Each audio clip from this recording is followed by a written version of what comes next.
سڵاوتان لەبێ ئەم کاتتان باش بەڕێزان لەگەڵتانین لە پانۆرامای ئەمشەو بۆ قسەکردن و گفتوگۆکردن لەسەر بابەتێکی دیکە. وەک دەزانن ئێستا لە سەروەختی بانگەشەی هەڵبژاردنی ئەنجومەنی پارێزگاکانی لە سەرتاسەری عێراق جگە لە هەرێمی کوردستان و یەکێتی نیشتیمانی کوردستان لە هەرێک لە پارێزگاکانی سەلاحەدین، دیالە، نەینەوا، کەرکووک بەشداری هەڵبژاردنی ئەنجومەنی پارێزگاکان دەکات و دەستی بە بانگەشەی هەڵبژاردن کردووە کە بە ژمارەیەک کاندید لەو پارێزگایانە بەشدارە و پارێزگای نینەوە یاخود مووسڵ یەکێکە لەو پارێزگایانی کە یەکێتی نیشتیمانی کوردستان بەشداری لە هەڵبژاردن دەکات و هەروە بەڵێنی ئەوەی داوە کە داکۆچی کارێکی سەرسەخت بێت لە مافی سەرجەم پێگاتە جیاوازەکانی ئەو پارێزگایە بە بێ جیاوازی و هەوڵ بدا کە دەستی ئاوادانی خزمەتگوزاری زیاتر بگەێنێت بەو پارێزگایە. دەمەوێت قسەی زیاتر بکەین سەبارەت بە کار و پلان و ئەجەندای یەکێتی نیشتیمانی کوردستان لە دوای هەڵبژاردنی ئەنجومەنی پارێزگاکان لەگەڵ بەڕێز غەیاس سورچی جێگری لێپرسایی مەڵبەندی مووسڵی یەکێتی نیشتیمانی کوردستان کە لە شاری هەولێرەوە ڕاستەخۆ لەگەڵم دەبێت کاک غەیاس سوپاس بۆ ئامادەبوونێ. وەک سەرەتا دەپرسم لەگەڵ تێپەڕبوونی دووەم ڕۆژی بانگەشی هەڵبژاردنی ئەنجومەنی پارێزگاکان ڕەوشەکە و بارودۆخەکە چۆن هەڵدەسەنگێنی؟ پێشەکی زۆر سپاس بۆ میوانداریە و سڵاو و ڕێزم بۆ جەنابتان و بۆ تەماشەوانانی کورسات. دیارە هەموو بڵێن هاوپەیمانی و حزب و لایەنە و لیستەکان کە بەشدارن یان خوان ئامادە کردووە کە بەشدار ببن لە هەڵبژاردنی ئەنجومەنی پارێزگای نینەوە تا ڕادێک دڵە ڕاوچێ و گومانێک هەبوو کە ئەم هەڵبژاردنە دوا بخرێت، ئەویش بەهۆی ناکۆچی و ململانەی نێوماڵی شیعە بەڕاستی. جا بۆیە خەڵکێکی زۆر ینی بڵێن لایەنە سیاسیەکان هیچ ئامادە باشەکیان نەکرد بوو، بەڵام پاشەوەی کە پێرێکە بڵێن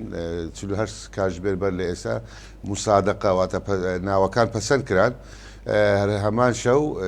کاتژمێر 12 شەو دەستکرا بە بانگەشەی هەڵبژاردن. بەڵام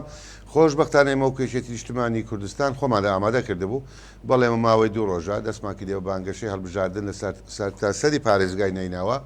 واتە سەرتەری شاری مووسڵ و قەزا و ناحیەکان و بگرە تا دێهاتەکانیش. بەڵام خۆ دەزانی هەموو خولەکانی ڕابردوو چ لە ئەنجومەنی پارێزگاکان و هەروە چ لە ئەنجومەنی نوێنەرانی عێراق تەنها مانگەشیان دەدا بۆ بانگەشەی هەڵبژاردن، بەڵام ئەم جارە مانگونیوەک زیاترە. جا بۆیە ئێمە دەمانەوێت بە قۆناغ بە قۆناغ کار و چالاکیەکانمان سرتر بکەینەوە چونکە ماوەیەکی زۆرمان لە پێشماوە. کاکێ غەیاس پلانی تایبەتی و ئەجەندای یەکێتی نیشتیمانی کوردستان چی بۆ پارێزگای نینەوە؟ بەڵێ دیارە هەر پارێزگایەک وەکو جەنابەت ئاماژەت پێکرد، ئێمە لە ناوچە ناکۆکەکان یان ناوچە دابڕێنراوەکان هەر پارێزگایەک بڵێن تایبەتمەندی خۆی هەیە. ئێمە بە تایبەتی لە پارێزگای نینەوە ئێمە زیاتر بڵێن ئیشارەت یان ئاماژەمان بە خەڵک ئاماژەمان پێکردووە، گفتیشمان بە خەڵک داوە کە کێشەی ئەنی بڵێن چارەسەری کێشەی سەرەکی پارێزگای نینەوە بە گشتی ئاوادانکردنەوەیە، ینی دووبارە ئاوادانکردنەوە پاش داگیرکردنی پارێزگای نینەوە بە گشتی لایەن تیرۆستانی داعش و هەروەها ئازادکردنەوەی خۆتان دەزانن ئەم پارێزگای بە تایبەتیش سەنتەری شاری مووسڵ کە دووەم شارە لەسەر ئاستی عێراق تەخت و وێران کراوە بە تایبەتیش لای ڕاستی. ئەمە خاڵێکی زۆر گرنگە گفتمان بە خەڵک داوە وعدمان پێداور و هەروەها تاکو ئێستا دەتوانم بڵێم نزیکەی 600,000 هاوڵاتی پارێزگای نینەوە کە زۆربەی هەرە زۆریشیان کوردن، جا چ لە برانی کوردی ئێزدی بێت یان برانی شەبەک بە عشیرەتەکانی کاکەی کوردانی تر. ئەمەش یەکێک لە بڵێن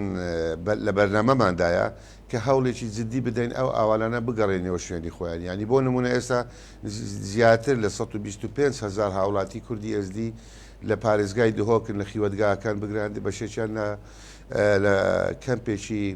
کەمپی بازیان لە سلەیمانی و بڵاو پەرش و بڵاویش بووینە لەسەر پارێزگاکانی تری هەرێم و عێراقیش و هەروەها ئەمە خاڵی دووەممانە. بەڵام خاڵی سێمان خاڵەکان زۆرن نامێ هەمی، بەڵام ئەوانەی کە گرنگم باسی لێوە دەکەم بەرقەرارکردنی ئەمن و ئەمانەت لە سەرتاسەری پارێزگای نینەوە. ئێمە وەکو یەکێتی نیشتیمانی کوردستان لە 2003ەوە تا ڕۆژی ئازادکردنەوەی مووسڵ زیاتر لە 400 شەهیدمان داوە لە ناو سنتەری شاری مووسڵ و دەوروبەری. ئەم شەهیدانە بەشێکی زۆریان پێشمەرگە بوون و هەروە بەشێک لە کادرەکانمان بوون، بەشێکی تریش لە پۆلیس و ئاسایش و لایەنگر و ڕێخستنەکانی خۆمان بووینە. ئەمە ئاماژەمان پێکردووە و خەڵکی مووسڵیش هەمووی ئەزارن ئەم قوربانیە یەکێتی داویەتی لە پێناو سەقام گیرکردنی پارێزگای نینەوە بەگشتی بەبێ جیاوازی جغرافی و بەبێ جیاوازی پێکاتە و بڵێن چین و توێژەکانی ئەم پارێزگایە. کاکێ غەیاس، میکانیزمی بانگەشەکەتان بە چ شێوازێکە و چۆن دەتوانن بەشی زۆری ئەو پارێزگایە بەسەر بکەنەوە و بەرکەوتنی ڕاستەوخۆتان هەبێت لەگەڵ هەم لایەنگرانی یەکێتی نیشتیمانی کوردستان لە پارێزگاینەوە، هەم ئەگەر دەنگی ناڕازیش هەبێ ڕەنگە متمانی بەکار و پرۆژەکانی یەکێتی نیشتیمانی کوردستان هەبێ ئەگەر لایەنگریە و حیزبەش نەبێ متمانە بدات بە یەکێتی نیشتیمانی کوردستان لە پارێزگاینەوە. بەڵێ بەڕاشکاوانە دەڵێم یەکەم حزبی کوردی یان بڵێن کوردستانی کە گەڕاوە سنتەری شاری مووسڵ پاش داگیرکردنی شاری مووسڵیان تیرۆرستانی داعشەوە و پاش ئازادکردنەوەی لەلایەن سوپای عێراقەوە، یەکەم حزبی کوردستانی ئێمە بوون گەڕینەوە ناو سنتەری شاری مووسڵ، چ وەکو بارگای مەڵبەت وەکو کۆمیتەکان وە زۆربەی هەرە زۆری کۆمیتەکانیشمان کاتی بڵێن لە ئازادکردنەوەی مووسڵ و هاتنی سوپای عێراقی و حەشدی شعبی بۆ ئەم دەبەرانە ئێمە خەڵکی خۆمان جێنێش کۆمیتەکانمان لە شوێنی خۆما بوونەوە. جا بۆیە دەڵێم ئێمە لە ناو خەڵچین، بەڵێ هەموو قەزا و ناحیەکان ئەوانەی بڵێن لە چوارچێوەی مادەی 140 کە 16 یەکەی ئیدارین واتە قەزا و ناحیە لە پارێزگای نیناوە کە کوردن زۆرینیان کوردن بارەگەمان لیان هەیە، جا بگرە لە شنگارەوە بگرە تا دەگاتە مەخمور. خەڵکی خۆشمان جێنێشتووە بڵێ ئێمە حزبێکین دانەبراوین لە خەڵکی خۆمان، بڵێ لە هەموو شوێنەکانیش دەستمان کردووە بە بانگەشەی هەڵبژاردن و دانەبراوین و خەڵکێکی زۆریش کە ئێمە کە بەداتا دەتوانم باسی لێوە بکەم. ئێمە لە هەموو خولەکانی ڕابردووی ئەنجومەنی پارێزگای نیناوە 3 بۆ 4 کورسیمان هەبووە وەکو یەکێتی نیشتیمانی کوردستان، بەڵام لە هەموو جارێکیش ئێمە وەکو ئۆپۆزیسیۆن کارمان کردووە، لەبەرەوە ئێمە لەگەر حزبە کوردستانیەکانی تر وەکو بە تایبەتیش لەگەڵ پارتی دیموکراتی کوردستان هەموو جارێ بە یەک لیست بووین. کاتێکە ئەنجامی هەڵبژاردنەکان دەردەکەوت بەداخۆبرانی پارتی هاوپەیمانیان لەگەڵ لیستە عەرەبیەکان و حزب عەرەبیەکان دەکرد، ینی هەوڵیان دەدا کە پەراوێزی ئێمە بخەن وەکو یەکێتی نیشتیمانی کوردستان. جا بۆ ئێمە هەموو جار بڵێن بەرەی ئۆپۆزیسیۆنمان هەڵدەبژار، بەڵام ئێستا بەڕاشکاوانە بە خەڵکی خۆمان دەڵێن ئەم جارە بەشداری لە ئیدارەی مووسڵ دەکەین وەکو یەکێتی نیشتیمانی کوردستان و ئەم جارەش پشتبەستن بە کادران و دڵسۆزان و خانەوادەی شەهیدەکانمان لە پارێزگای نیناوە من وای بۆ دەچم کە دەنگەکانمان زیاد دەکا و هەروەها کورسیەکانیشمان زیاد دەکا لە ئەنجومەنی پارێزگای نیناوە. کاگ غەیاس، یەکێتی نیشتیمانی کوردستان هەرزوو سەرەتا داوای یەکدەنگی و یەکلیستی کرد لە ناوچە ناکۆچی لە سەرەکانەوە بە تایبەتیش لە پارێزگای کارکووک کە بەداخەوە دواتر لایەنە سیاسی کوردیەکانەوە پێویست نەهاتن بەدەم داواکارێکی یەکێتی نیشتیمانی کوردستانەوە، ئەگەرچی بە یەک لیست بەشداری لە هەڵبژاردنەکان نەکراوە، بەڵام یەکێتی نیشتیمانی کوردستان ینی ئامادەی هەماهەنگی و هاوکاریە بۆ ئەوەی کەمترین دەنگی کورد لەو ناوچانە بفەوتێت. بێگومان هەموو هەوڵێکمان ئەوەیە کە ڕێژەی دەنجی کورد لە پارێزگای نیناوە لە ئاستی خۆی بمینێتەوە، ئەگە زیاد نەکەین بەڵام بتوانین کەم نەکاتن. بەڵام بەداخەوە ئێمە شارە بە هەمان شێوەی کەرکووک پارتی بە لیستێک دابەزیوە، ئێمە بە لیستێک و حزبی شوعی کوردستانی لەگەڵ چەند هێزێکی سیاسی تری عەرەبی دابەزیوە و حزبی سۆشیال دیموکراتی کوردستان لەگەڵ بەرەیشکە دابەزیوە. بێگومان ئەمە بڵێن کاریگەری دەبی لەسەر بە هەدەردان ینی بە فیرۆدانی دەنگەکانی خۆمان، بەڵام چ بکەینەوە دیارە ئەم برادەرانەوە ئەم حزبانە ڕازی نەبوون کە هاوپەیمانیەک ینی بە هەر شێوەیەک لێک تێگەشتنێک لە نێوانماندا هەبیتن. بەڵێ ئێمەش وەکو برادەرانی کەرکووک هەر لە دەستپێشی ئەوەی کە بڵێن پەرلەمان بڕیاریدا کە ئەنجومەنی پارێزگاکان تەفعیل بکرێتەوە چالاک بکرێتەوە، ئێمە دەرگامان واڵا بۆ بە ئاشکراش بانگشتی هەموو حزب و لایەنەکانمان کردووە با پێکەوە بەرەیەک لیستێک دابنین بۆ ئەوەی هیچ دەنگێکی کورد بە فیرۆ نەچێت بەڵام بەداخەوە بەدەم بەنگاوازەکەمانەوە نهاتن ئێستا شیوادارم ئەگەر ئەو بڵێن لێکتر ئازارە نێو ماڵی کورد لە مووسڵ ڕووی داوە هیوادارم کاتی ئەنجامی هەڵبژارنەکان دەردەچی لەو کاتی بڵێن دەست بکەین ناو دەستی یەکتر و هاوپەیمانیەکمان هەبی لە نێوان هەموو بڵێن ئەو کاندیدانەی کە سەرکەوتنیان بەدەستهێنایەوە کە لە سەلیستە کوردستانیەکانن بەڵێ کاریگەری دەبێتن بەڵام بەڵێ بەردەوام بە کاکەیاس فەرموو ببوورە دەنگم بۆ دەگەڕێتەوە لە بەرەوە بڵێ ئەگەر چارەسەری بکەن سوپاسان دەکەم بەڵێ ئینشەڵا هیوادارم و گەشتمان واڵایە و ئێمە بە جدیەت و بە ڕوحێکی کوردایەتی و برایەتی پێیان دەڵێن ئەمە تازە لە دەستمان سووەرێک بە لیستێکدا بەزیوە بەڵام هیوادارم پاش دەرکەوتنی دەرئەنجامەکانی هەڵبژارنەکان لەو کاتەوە وەکو ئاماژەم پێکرد هاوپەیمانیەک یان بەرەیەک یان لێک تێگەیشتنێک لە نێوان کاندیدەکانی حزب کوردستانیەکان هەبی لە پارێزگا نینەوە بۆ ئەوەی زیاتر بتوانین خزمەتی دەبەرەکانمان بکەین منە لە بیدایەتیش بڵێن ئاماژەم پێکرد 16 یەکەی ئیداری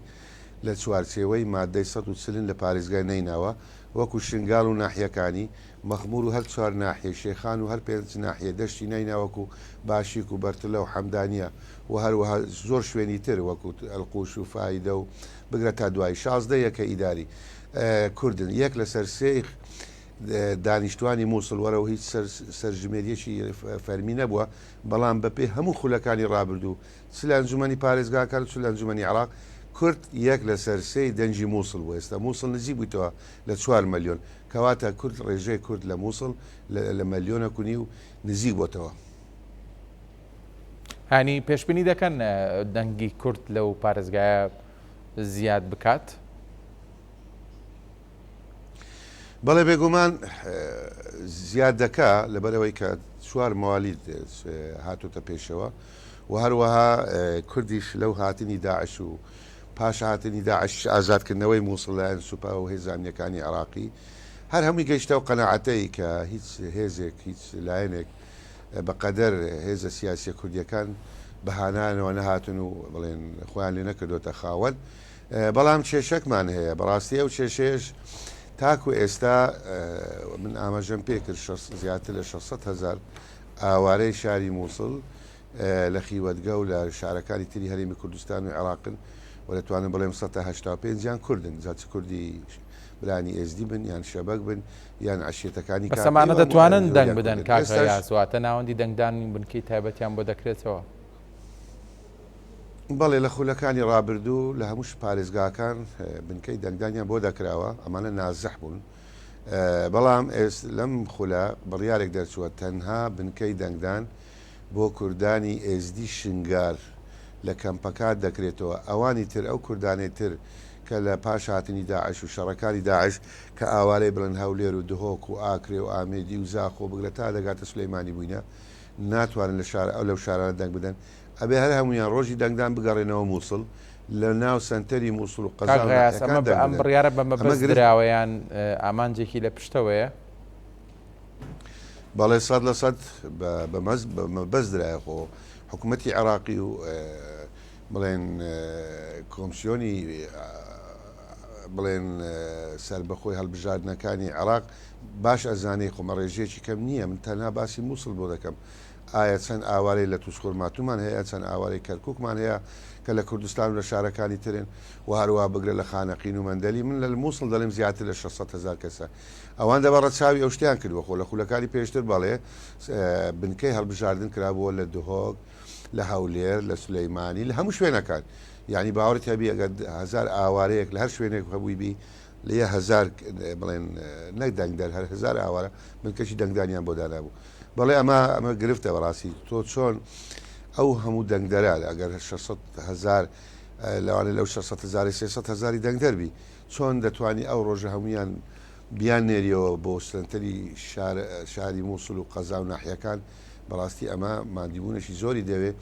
دووەم خەڵکی شاگە بشگەڕێتەوە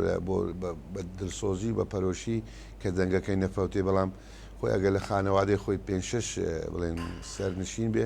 خۆی ئەچیان دوو کەس ئەچن ئەمە گرفتێکی زۆر گەوریە ئەمە ئێستا دەبی هەوڵ بدەین بە هەر شێوەیەک بیتن ئۆتۆمبیلیان بۆ دابین بکەین خەڵکەکە هاان بدەن لە هەموو شوێنەکانەوە ڕۆژی دەنگدان بگەڕێنەوە زێدی خۆیان بۆ بڵێندا دەنگەکانیان کاغیاز ئەوە ئامادەکاری دەکرێت ینی میکانیزمی ئەوە هەیە خەڵک ببرێتە مووسڵ بۆی دەنگ بدات بەڕاستی ڕوونی و ئاشکرای پێتان بڵێ من ئاگاداری برانی پارتی نیم چکە ئەم بەرپرسیارەتیە و مەسوولێتە زیاتر دەکەوتە سەرشانی ئێمە و پارتی ئاگادار نیم چ پلانێکیانە بەڵام ئەمەوەکو یەکێتی بەڵێ یەکێتی نیشتیمانی کوردستان بە پێی توانە بودجەیەکی باشی دابین کردووە یان بڵێن بەردەستی کردووە بۆ ڕۆژی دەنگدان کە هەرچنە بێتن ئۆتۆمبیل و بڵێن منیپۆس و ئۆتۆبۆس و بە هەر شێوەیەک بیتن تا پێمان بکرێت خەڵکەکە هاان بدەین و بە لە ڕێگای ئەم ئۆتۆمبیلانەوە یانن هەرچنە بێ شتێکیان بۆ سەر بکرێت بۆ پارەی بڵێن سوتەمەنی بەنزینوانە بێن دەنگەکانی خۆیان بدەن ئێمەش بیرمالەوان نەکردەوە کەمە تەنها ئەم بودجەیەمان ئامادە کردیە بۆ دەنگدەری یەکێتی نەخێر بەبێ جیاوازی ئێمە مەرامان ئەوەیە هەر کوردێک لە هەر شارێک بێ بیگەینە سندوقی دەنگدان باشە کاغیاز ئەم هەستکردن بە بەرپرسیارەتی کە یەکەتی نیشتیمانی کوردستان هەستی پێ دەکات ئەنی لایەنە سیاسەکانی تریژ وەگەیەوە هەستی پێ دەکەن هیوادارم وابێ بەڵام نەخێر من لەو ساڵانەی ڕابردوو لە مووسڵ کە باسیشم لێوە کرد لە هەموو خولەکانی ئەنجومەنی پارێزگا و بگرە هەتا پەرلەمانی عراقیش بەس من باس لە ئەنجومەنی پارێزگا دەکەم ئێمە هەر ئۆپۆزیسیۆن بووینەوە هەموو جارێکیش ئێمە لەگە تەنها خولە خولێک نەبی ئێمە لەگە برایانی پارتی دیموکراتی کوردستان هاوپەیمان بووینە یەکلیز بووینە بەڵام لە پاش دەرچوونی نەتایجەکان لەگەڵ کەسان و لایەنانی تری عەرەبی و غێری عەرەبی ئیدارەی مووسڵیان پێکێناوە ئێستا سیرکە لەو 16 کە ئیداریە کە بڵێ نە چوارچێوەی مادەی 140 هەموو سەرۆکی وحدە ئیداریەکان واتە سەرۆکی یەکە ئیداریەکان کە مدیری ناحیە و قایمەقاین لە هەر 16 لە برانی پارتی و جێگری یەکەمی پارێزگاری مووسڵ پارتیە و زۆربەی بەڕێوەبەرە گشتیەکان پارتینە ئێمە باوەڕ کە بەڕێوەبەری قوتابخانەشمانە چکە وەکو ئاماژە پێکرد هەر ئۆپۆزیسیۆن بووینە بەڵێ ئەوان نازانم ئەو ئیستعدادیان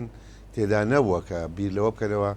ئەگەر ئێمەش لەگەڵوان بین حێزب و قورساییمان سەنگمان ناو مووسڵ زیاتر دەبێتن بەڵام بەداخەوە دیارەوان زیاتر بیریان لەوە دەکردەوە کە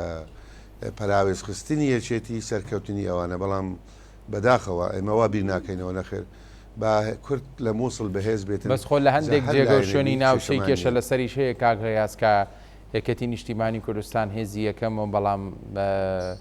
دەرگای گفتوگۆ حیواری لەسەر لایەنەکانی دیکەدا نەخستووە با من نمونەکرد بۆ بێنمەوە پێش بڵێن هاتنی سوپا و هێزانیەکانی عێراق بۆ کەرکووک لە کەرکووک پارتی دەنجی پارتی لە کەرکووک بەقەدەر دەنجی یەکێتی لە مووسڵ نەبووە یعنی دەنجی یەکێتی لە مووسڵ زۆر زیاتر بووە لە دەنجی پارتی لە کەرکووک بەڵام من ئاگادار بووم لە پارێزگای کەرکووک ئەمە باس لە پێشهاتنی سوپای عێراقی دەکەم نزیکەی 40 پۆستی ئەمنی و ئیداری پارتی لە کەرکووک هەیبوو قایمەقایمی هەبووە بەڕێوەبەری ناحیەی هەبووە جێگەری پارێزگار بگرە حتا لە هێزە ئەمنیەکان وەکو پۆلیس و سوپاوانش ئەوەی هەبووە بەڵام ئەمە ئەو کاتیش لە مووسڵ لەو کاتیش لە مووسڵ وەڵڵاهی بڵێن موختاری گوندەشیان بە ئێمە ڕەوانە بووە نیان هێشتووە کەسێک موختاری گوند بێگەر لایەنگری یەکێتیش بووی بی ئەمە وامان بیر دەکردەوە ئەوش بۆ شێوە بیریان دەکردەوە زاما ئەمە بنمونە بۆتان دەڵێمەوە خەڵکی کەرکووکی شەمووی ئاگادارە دەتوانە بڵێم نیوە ئیدارەی کەرکووک لە دەست پارتی بوو بەڵام دەنجی پارتی لە کەرکووک سزار لە 35,000 دەنگ تێپەڕی نەکردووە ئێمە لە مووسڵ هەموو زارەوە بەگەشتینە 7,000 دەنگ وەکو یەکێتی نیشتیمانی کوردستان و هیوادارم ئەم جارە هەمومان درک بەوە بکەین کە ئێمە پێکەوە جوانین ئێمە پێکەوە سنگ و ڕەنگمان دەبیتن بەو پەرتەوازیە باوەڕتەبی ئەوانی زەرەکەن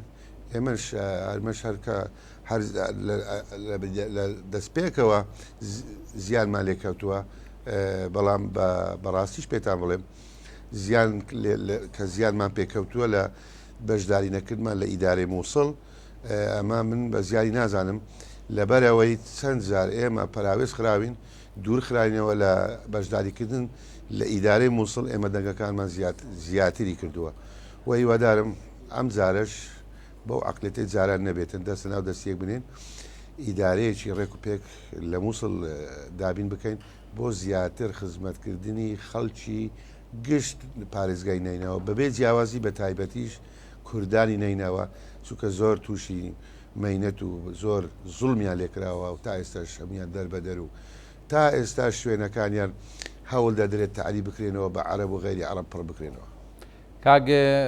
غەیاز جگە لە پێگاتەی کورد دەزانی پێگاتە جیاوازەکانی دیکەش لە نینەوە دەژین تا چەند مەیلیان یان نیەتیان هەیە بۆی کە لەگەڵ یەکەتی نیشتیمانی کوردستان کاری پێکەوەی بکەن و بەشدار بن لەو بڕیارانی کە ئێوە دەیدان. دیارە لیستەکەی ما بڵێن لیستی هاوپەیمانی یەکێتی خەڵکی نیناوە واتە بە عەرەبیەکەی ئیتحالە ئیتحادە هەل نینەوەیە ئێمە و هاوپەیمان لەگە حزبێکی عەرەبی و چەندین کاندیدی تریش غەیری کوردمان لەگەدایە و لە زۆر شوێنیش بڵێن توانج و تعلیق لە ئێمە دراوە کە ئێمە بەشداری ئەنی هاوپەیمانیمان کردووە لەگە برانی عەرەب. ئێمە لیستەکەیمان لە 52 کەس پێکاتووە باوەڕیت هەبی 125 زیاتری توانم بڵێم سەداسی لە برانی تورکمانن تورکمانی شیعە و سنە و لە برانی کوردی شەبەکن و هەشنۆیەکیان برانی ئێزدین و مەسیحیمان تایە و عەرەبیشمان تێدایە دەتوانم بڵێم زیاتر غەیری کووردە لەلاو لیستەکەمان لە کووردە ئەمە خۆی لە خۆیدا شاهدی ئەوە دەداتن لیستەکە ئێمە کە ئێمە جیاوازی ناکردن ناو پێکهاتەکانی شاری مووسڵ و بە دەنگ هاتنەوەی ئێمەش لە ناو چین و توێژەکان و پێکهاتەکانی مووسڵ زیاتر بۆ لە حزبەکانی تر یعنی واتە ئەم پێکهاتانەی ئەو مکەوناتانەی شاری مووسڵ زیاتر خۆیان خزاندۆتە ناو لیستەکەی یەکێتینی هاوپەیمانیەکەی یەکێتی نیشتیمانی کوردستان ئەم هاوپەیمانیەش وەکو ئاماژەم پێکرد زۆربەی هەرە زۆری غەیری کووردە ئەمە بڵێن شاهدی ئەوە دەداتن کە لیستەکەی مە جیاوازی ناکاتن لە ناو پێکهاتەکانی پارێزگای نینەوە. کاکە غەیاس ئەو بارودۆخی کە ئێستا لە مووسڵ دەگوزارێت لە ڕووی خزمەتگوزاری و بارودۆخێکی خراپەوە گرفتی گەورە هەیە لەو پارێزگایە پێت وانییە بۆ نمونە پێکاتەکانی غەیرە کورد لەو پارێزگایە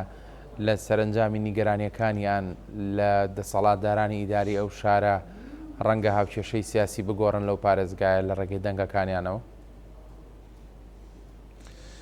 بەڵێدا بەڕاشکاوانە باس لەوە بکەم خۆی کاتێک کە ئەنجومەنی پارێزگاکان سڵ کرا لەوە بە هەڵەدا نەچووم لە 2014 دوای بڕیارێکی بڵێن محکەمەی فدرالی گەڕێنرانەوە ئێستانی بڵێن دەستمان پێکردەوە هەموو دەسەڵاتەکانی پارێزگاکان لە دەست ئەنجومەنی پارێزگان بوو ینی ئەنجومەنەکە بوو بەڵام پاش سڵکردنی هەموو دەسەڵاتەکان کەوتنە دەست پارێزگارەکان چ لە کەرکوو چ لە مووسڵ لە هەر شارێکی تر بێتن ئەم پارێزگانش ڕێز و احترام بووان هەیە بەڵام بۆ بەرژەوەندی خۆیان و حزبەکەیان و پێکهاتەکەیان کاریان کردووە چ لە مووسڵ بێ چ لە کەرکوو بێ هەمان بڵێن کێشەمان هەیە وا دەسەڵاتیشان قۆڕە کردبوو ڕاستە ئێستاش زۆربەی بڵێن بەرپرسایە ئیداریەکانی پارێزگای نینەوە داوا کراون لەلایەن دەستەی دەستپاچی عێراقەوە یعنی ئێستا پارێزگاری مووسڵ کە کابرایش بڵێن کەساتێکی عەرەبە طبعا ئێستا دوور کە لیستی هەبوو خۆشی کاندید کردبوو دوور خراوە لەبەرەوە چەند کێشەی ئیداری و کێشەی بڵێن ئیشتثاث البعثی لەسەر بوو و هەروەها چەندین بەرپرس و بەڕێوەبەری ئیدارەی مووسڵ دراونەتە دەستەی نەزاهە دەستەی دەستپاچی و بەشێکیان ڕایان کردو بەشێکیان سزادراون و دادگایی کراون بەڵێ بڕەپارەیەکی لەم ساڵانەی ڕابردوو زۆری زەبەلاح بۆ پارێزگەنەوە هاتووە بەڵام جگە لە شەقامەکان و چەند شوێنێکی گشتی نەبی تاکو ئێستا نەک هیچ بۆ مووسڵ نەکراوە بەڵکو شوێنە کۆنەکانیش نوژەن نەکراینەوە بەڵێ گەندەلیەکی زۆر هەبوو و ئەم گەندەلیەش چەند لایەنێک ئیستفادەیان لێ کرد چەند لایەنێکی کەم بەڵام لایەنەکانی تر وەکو بڵێن بەشێکی برا عەرەبەکان شەبەکەکان ئێزدیەکان بۆ پێکاتەکانی مووسڵن مەسیحی سکلت چاشور سسریان هەمویان ناڕازین و ڕۆژانش لەسەر شاشەکانی تەلەڤیزیۆن ئەیان بینین کە چەند گلەی و گازندە لە ئیدارەی مووسڵ دەکەن بەڵێ ئەمە شێکە لەوە هۆکارانێ من گەشت بینم کە لیستەکەی مەسەرکەوتو دەبی چووکەت لە گەندەڵی و لە دەستپیسی تێوە نەگەڵاوین بەڕاستی. کاگێ غەیاسانی پێشبینی دەکەیت کە شوهەوا ژینگەی پارێزگەیەنەوە بۆ ئەم ماوەی بانگەشەیە ژینگەیەکی ئارام بێدانی هیچ پێکەڵبژان و گرفتێک دروست نەبێت؟ وەڵی هیچ هەڵبژارنێک ئەنجام نەدراوە بەبێ کێشە و گرفت بەڵام تا ڕادەیەک توانیمانە خولەکانی ڕابردوو گرفتەکان چارەسەر بکەین بەڵام ئێستا بڵێن ئەو کاتگرفتی سەرەکی بەشێکی کەسانی شۆفینی بوونزە لە هەر نەتەوەیەک بی دەستێوەردان هەبووە دەستێوەردانی ئەقلیمی و هەروە خۆتان دەزانن تیرۆرستانی بەگشتی تیرۆرستان و تایبەتیش لەو ئاخیرە کە تیرۆرستانی داعش ئەمانش بۆ تێکدان و تێکدانی ئارامی و سەقامژیری دەستیان هەبوو بەڵام ئەم جارە ئەبینم ڕەوشی مووسڵ دەتوانم بڵێم زۆر ئارامە هیچی کەمتر نییە برێن لە ڕەوشی ئەمنی پارێزگای هەولێر و سلەیمانی و دهۆک و وەتا ڕادەیەکیش لێک تێگەیشت لەناوە لە نێوان حزبە سیاسیەکان هەیە من وای بۆ دەچم بێکێشەترین بڵێن بانگەشەی هەڵبژاردن و ئەنجامدانی ڕۆژی هەڵبژاردن ئەم خولە دەبێتن چووکەوا دەبینم هیچ تاکو ئێستا بڵێن هیچ گرژی و ئالۆزیە و بەڵێن چاو لێ سوورکردنەوەک نەبووە بەڵام پێشتر خۆتان دەزان خۆ مووسڵ پێشەوەی داعشی داچیدی بکاتن بەڵام بەشەشی هەرە زۆری لە دەست گروپە تیرۆریستەکاندا بوو بەڵام ئێستا ئارامە و هیوادارم بەڕەکەش و هەوایەکی ئارام و ئازاد و دیموکراسی بەڕێوەبسی وە گەشت بینیشم. کاگە غەیاسە لە هەڵبژاردننی ئەنجومەنی پارێزگاکان گرنگی بایەخی خۆی هەبووە و بە تایبەتیش بۆ ناوچە کێشە لە سەرەکان لەم سەروەختەیە ئەنجامی هەڵبژاردنەکان و کۆتایی هاتنی هەڵبژاردنەکان ڕەنگە دوایەوە دەرگای جەدەل و حیوار و گفتوگۆ بکاتەوە لە نێوان سەرجەم پارتە سیاسی و لایەنە سیاسیەکان بە بێ جیاوازی نەکە لە مۆسڵ بڵکو لە شوێنەکانی دیکەش یەکێتی نیشتیمانی کوردستان ینی خۆی ئامادە کردویان بە جۆرێک لە جۆرەکان هەڵسەنگاندنی کردووە بۆی کە گفتوگۆ حیواری لەگەڵ چێ هەبێ؟ بەتاکیدەوە خۆی ئەم ساڵانەی ڕابردوو کە ئەنجومەنی پارێزگاش لە ئارا نەبوو کە بڵێم سڵ کرابەوە و کاتی چەندیست لە 2013ەوە تا ئەم خولە و 2014 بوو یان 13 بوو تا ئەم خولە بەڵێ هەماهەنگی و هاوکاری و لێکتێگەیشتنێکی باشمان لەگەڵ هێزە سیاسیەکان و ئەحزابە سیاسیەکان و کەسایەتیەکانی شاری مووسڵ و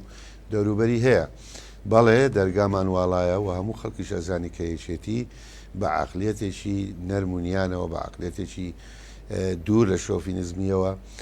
کار دەکاتن ئێمە ئێستا لە ناو سنتەری شاری مووسڵ و لە دەوروبەری ینی بە پارێزگای نێنەوە بەگشتی تا ڕادەیەک ڕێز لێ گیراوین یعنی وەکو کادر و وەکو ئەندام و وەکو ڕێخستنەکانمان و زۆری خۆشەویستیشین لای خەڵک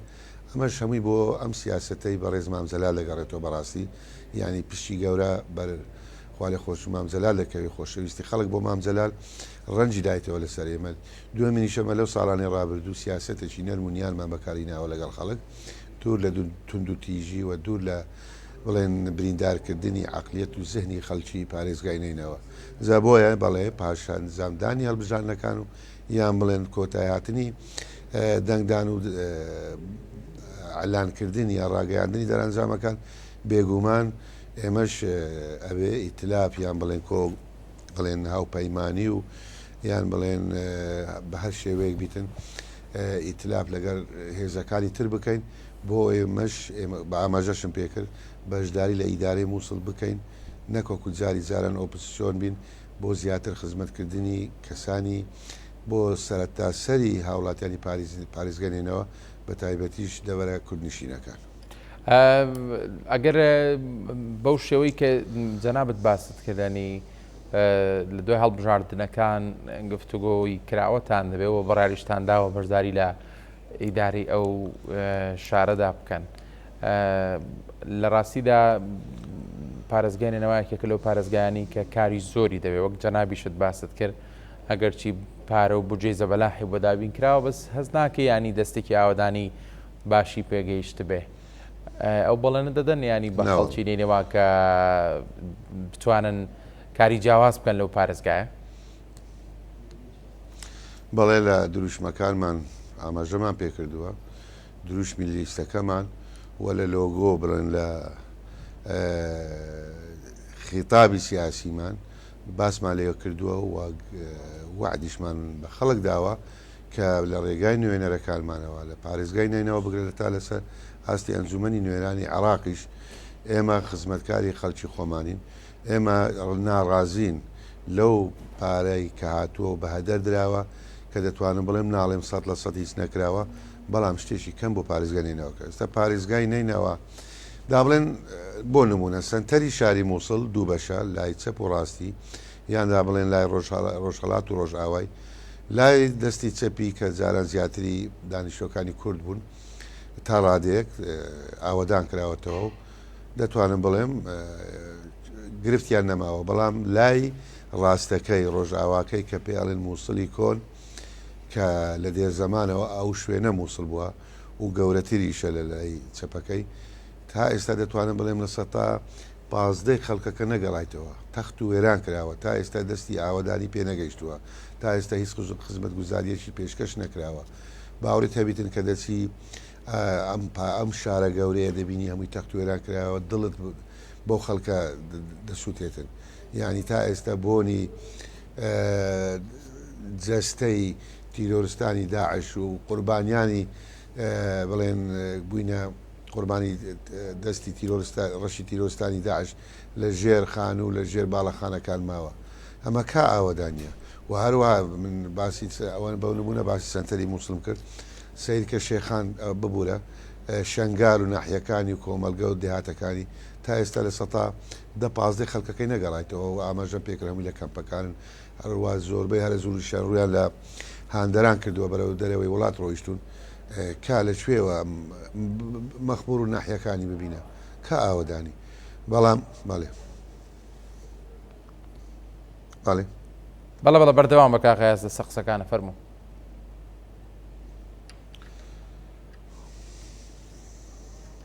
کاغەیاز قسەی کۆتاییت و پەیامێکی تایبەتی ئەگەر هات بێت بۆ هەم خەڵچینینەوە بە تایبەتی و هەم بۆ ناوچە کێشە لە سەرەکان بەگشتی بۆ بەشداریکردنیان لە هەڵبژاردننی ئەنجومەنی پارێزگاکان وەک کۆتا قسە فەرموو سوپاس دەکەم. بەڵێ ببوورە دەنگت باش نایە بەڵام زانیم گوتت کۆتا وەڵام من نام کۆتا پەیامم بۆ خەڵکانی خۆمان بە تایبەتیش خەڵکی بڵێن کوردی بەبێ جیاوازی ئاین و مەزهب پارێزگای نینەوە هیوادارم ڕۆژی دەنگدان کە ڕێژیان زۆرە ینی بەبێ سڵکردنەوە بەبێ دواکەوتن بەبێ بیر لە ماندیبوون و ڕێگا ئەم ڕێگا دووریە بەبڕن بکەنەوە ئەبێ بە هەر شێوەیە ببێنە سەر سندوقی دەنگدان دەنگ بدەن بە لیستە کوردیەکان جا دەنگ بە هەر لیستێک دەدەن تا ڕێژەی دەنجی کورد لە مووسڵ کەم نەکە کەمبوونی ڕێژەی دەنجی کورد لە مووسڵ بەڕاستی زۆر ترسناکە ینی تۆ ئەگەر بڵێن نوێنەرت کەمبی لە ئەنجومەنی پارێزگا ناتوانانی ئەو خزمەتەی کە تۆ دەتەوێت پێشکەشی خەڵکی خۆت بکەی پێت ناکرێتن و تاکو ئێستا زۆربەی هەرە زۆری ناوچە چێشە لە سەرەکان کە سەر بە پارێزگای نیناوانە وەکو ئاماژەم پێکرێگە مەخمورە شنگارە شێخانە دەشتی نیناوە زومماڵە تا دوای بەڕاستی خەڵکەکەشی کەم گەڕاوتەوە و ئەم خەڵکە ئەگە نەگەڕێتەوە ئەم شوێنانە پڕ دەکرێتەوە بە خەڵکی تر دیسان دووبارە دەتوانم بڵێم تعریبێکی ترە یان بڵێن دیمۆغرافیای بڵێن دەبەرەکان گۆڕانکاری بەسەر دێتن زایوادارم ڕۆژی هەژدەی دوازدە ڕۆژی هەژدەی کانونی یەکەم هەر هەمومان لەسەر سندوقی دەنگدان بین و هەر دەنگ بە هەر لایەنێک بدرێتن ئێوە ئازادن بەڵام دەنگ بدەن بە لیستە کوردیەکان بۆ ئەوەی بتوانین بە پێی توانە داکۆچی لە مافە ڕەواکانی گەلی خۆمان بکەین دووبارە و سێبارە ژێرم مافی گشت هاوڵاتیانی پارێزگەنێنەوە بە تایبەتیش کوردانی پارێزگای نینەوە چکە ئەوان زیاتر بڵێن تووشی مەینەتی و دەربەدەری و لە هەموو ڕژێمە لە دروستبوونی حکوومەتی عراقیەوە لە زەمەنی مەلکیەوە پاشایەتیەوە تا زەمەنی سەدام و تا هاتنی داعش و تا پاکردنەوەی مووسڵ و تاکو ئێستاش